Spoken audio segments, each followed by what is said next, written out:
Hello guys, आज के video में हम डिस्कस करेंगे कि एग्ज़ाम के एक दिन पहले कैसे पढ़ाई करनी है जिससे कि आप अपने पूरे पोटेंशियल से परफॉर्म कर पाएँ।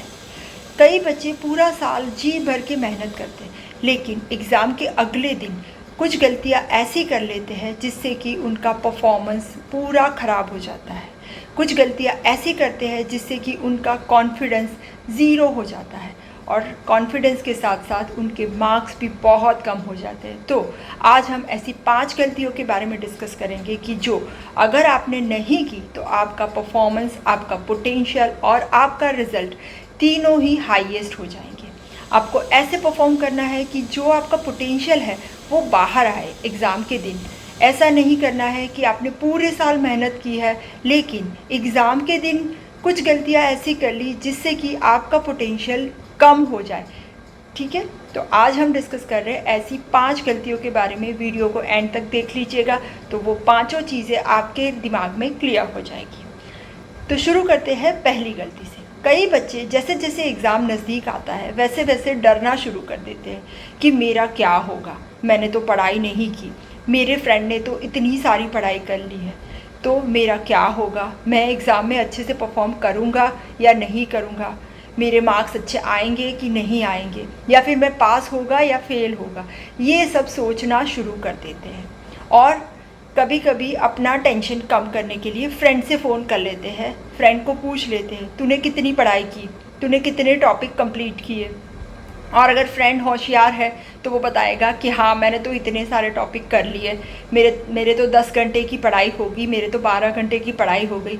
और उसके बाद कॉन्फिडेंस और नीचे नीचे नीचे ही चला जाता है, फिर सोच और ज़्यादा बढ़ जाती है। तो ये साइकिल, विशियस साइकिल शुरू हो जाता है।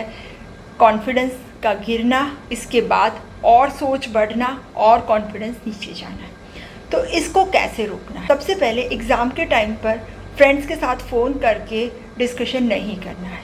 दूसरा सॉल्यूशन, 2 मिनट अपनी किताबें बंद करो और सोचो कि क्या ये जो मैं सोच रहा हूँ कि मेरा क्या होगा, मेरे मार्क्स का क्या होगा, ये सब सोचने से मुझे फ़ायदा होगा या नुकसान होगा। उसका आंसर अपनी कॉपी में लिख लो, फ़ायदा होगा या नुकसान। पक्का नुकसान होगा। इसके बाद दूसरा क्वेश्चन पूछो, अगर नुकसान हो रहा है तो क्या मुझे ये सोचना है या इसको बंद करना है। फिर लिख लो इसको बंद करना है।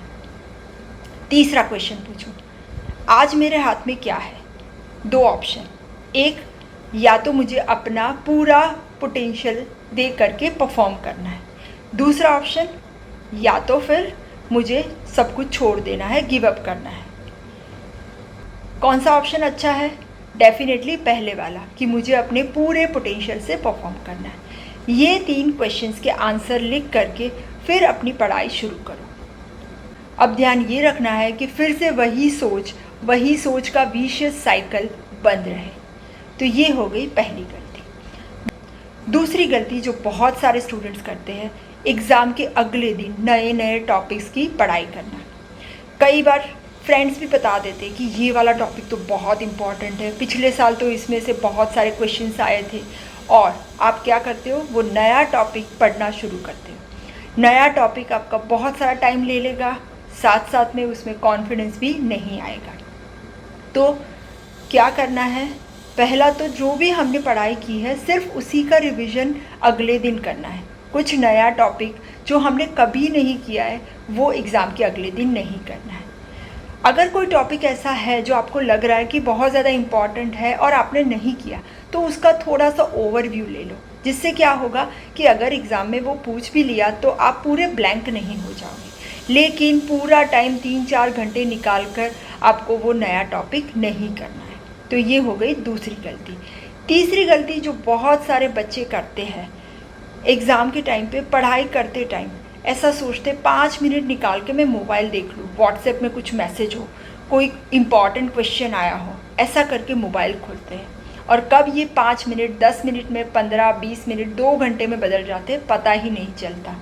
क्यों? क्योंकि व्हाट्सएप देखते देखते फिर रील्स पे चले जाते हैं, उसके बाद और कोई न्यूज़ पे चले जाते हैं। ऐसे करते करते 2 घंटे ख़राब हो जाते हैं। उसके बाद फिर टेंशन चढ़ती है। तो क्या करना है, एग्ज़ाम के टाइम पे मोबाइल को दूसरे कमरे में रख के पढ़ाई करनी है। या तो उसको दूसरे कमरे में रख दो या अपने पेरेंट्स को या अपने भाई बहन किसी को मोबाइल दे दो कि अगर कोई इम्पॉर्टेंट फ़ोन कॉल आ जाए तो वो रिसीव कर ले, लेकिन अपने पास मत रखो, नहीं तो वो आपका पूरा टाइम खा जाएगा।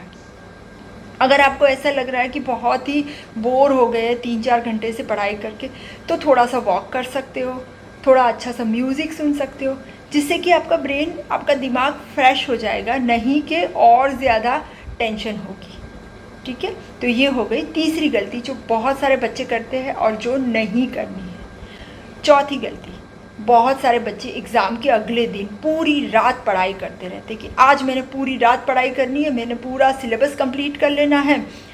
तो कई बार बच्चे 2-3 घंटे सोते हैं, पूरी रात पढ़ाई करते हैं, जो भी बहुत ही ज़्यादा गलत है। क्यों? क्योंकि अगर आपने अपनी नींद पूरी नहीं की तो दूसरे दिन कुछ भी याद नहीं आने वाला। अपने ब्रेन की कैपेसिटी होती है, उसे 7 या 8 घंटे की अच्छी नींद चाहिए। अगर आपने वो नींद उसे नहीं दी तो जो भी पढ़ा है उसमें से कुछ भी रिकॉल नहीं होने वाला है। तो ये चौथी गलती है, कभी नहीं करनी है। और जगह पे टाइम वेस्ट करना नहीं है, लेकिन नींद पूरी करनी है। पांचवी गलती जो भी बहुत सारे बच्चे करते हैं और जो भी बहुत ख़तरनाक है, ये है कि एग्ज़ाम के दिन कुछ भी खाए पिए बगैर एग्ज़ाम के लिए चले जाना।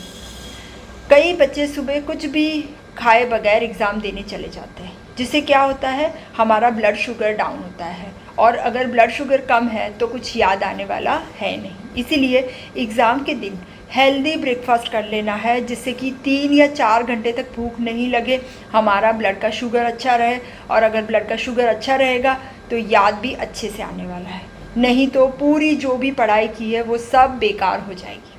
तो अच्छे से ब्रेकफास्ट करना है, ऐसा नहीं है कि कुछ भी खा लिया जिससे एसिडिटी हो गई और कुछ हो गया। जस्ट एक हेल्दी ब्रेकफास्ट, और साथ साथ में आप अपने साथ एक पानी की बोतल भी रख सकते हो, जिसमें आप ग्लूकोज डाल सकते हो, जिसमें आप नींबू भी डाल सकते हो, जिससे कि आपका हाइड्रेशन अच्छा रहे। अगर हाइड्रेशन अच्छा होगा तो भी आपका रिकॉल पावर बढ़ जाएगा, क्योंकि हमारे ब्रेन को हाइड्रेशन भी चाहिए, हमारे ब्रेन को शुगर भी चाहिए रिकॉल करने के लिए। तो ये छोटी छोटी साइंटिफिक बातें हैं जो अगर आपने अपना ली तो आपका परफॉर्मेंस डेफिनेटली बहुत अच्छा रहेगा, और आपके एग्ज़ाम के मार्क्स भी जो आपने सोचा है उससे 10% 15% ज़्यादा ही आएंगे। तो ये 5 गलतियाँ हमें नहीं करनी है, और ये 5 चीज़ें हमें हमेशा ध्यान रखनी है। All the best, take care. अगर वीडियो अच्छा लगा है तो लाइक कर लीजिए, चैनल पर नए हैं तो सब्सक्राइब कर लीजिए, और इस वीडियो को अपने सभी फ्रेंड्स के साथ शेयर कर लीजिए।